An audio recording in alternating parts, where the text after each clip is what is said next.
Hi, Donna Kay here with Desert Enchantress Podcast. Welcome. The desert doesn't shout, it whispers, and only those willing to slow down will ever hear it. This is a space for clarity, restraint, and quiet power.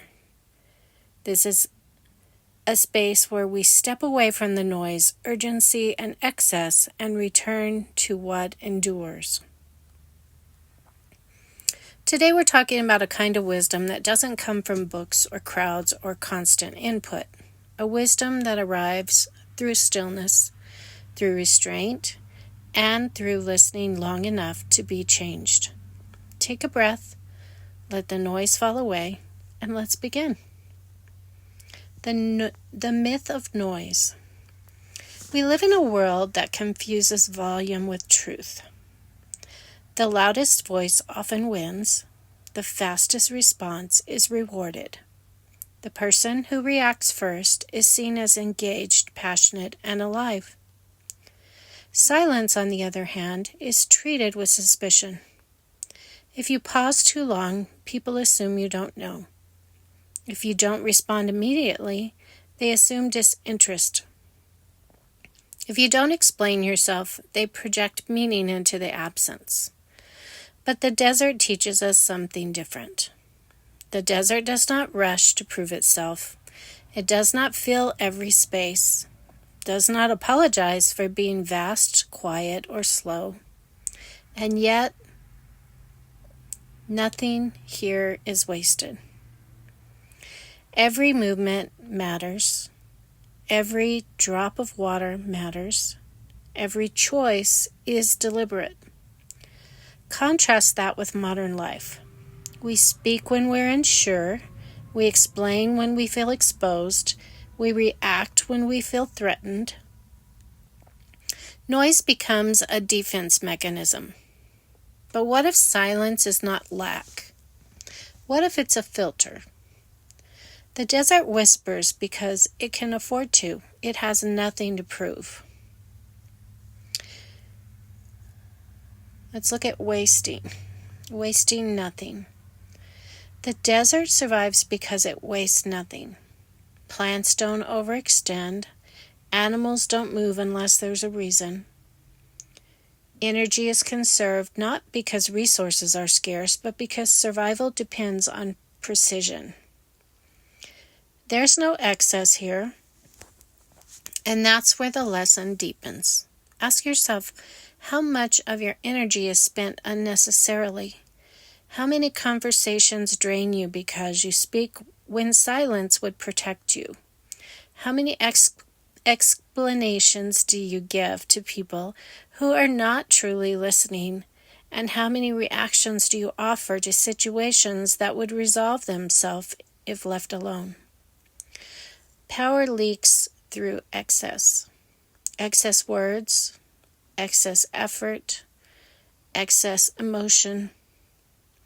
The desert doesn't do that. It responds only when required. And when it does, storms are decisive, heat is unapologetic, and change is undeniable. It's not passive. This is discipline, watchful patience. The desert teaches the strength of not moving. There is a moment, often uncomfortable, where doing nothing feels wrong. You feel the urge to correct, to clarify, to defend, to act.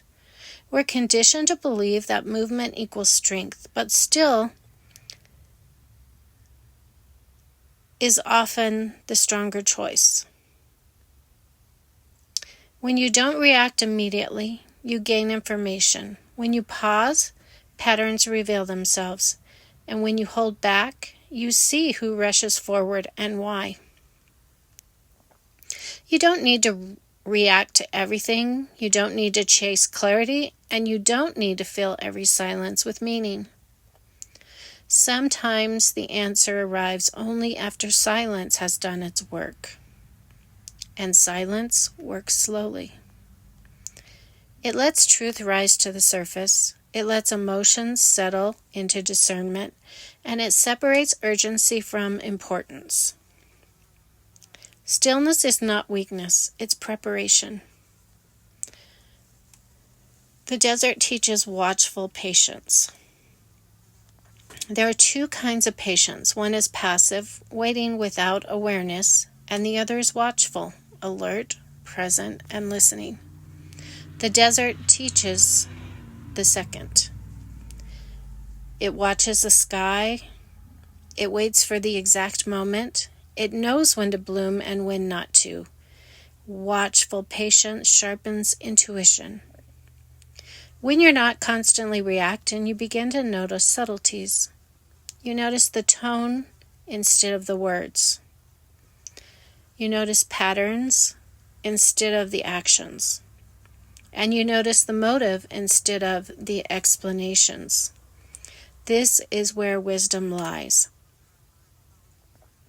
Not in rushing toward answers, but in allowing the right ones to reveal themselves. Patience doesn't mean delay forever. It means acting when the moment is aligned, and alignment can only be felt in the stillness. Let's look at modern deserts. You don't need to live in sand to practice desert wisdom. Your desert might be turning off all notifications for an hour. It might be letting a message sit unanswered until clarity arrives.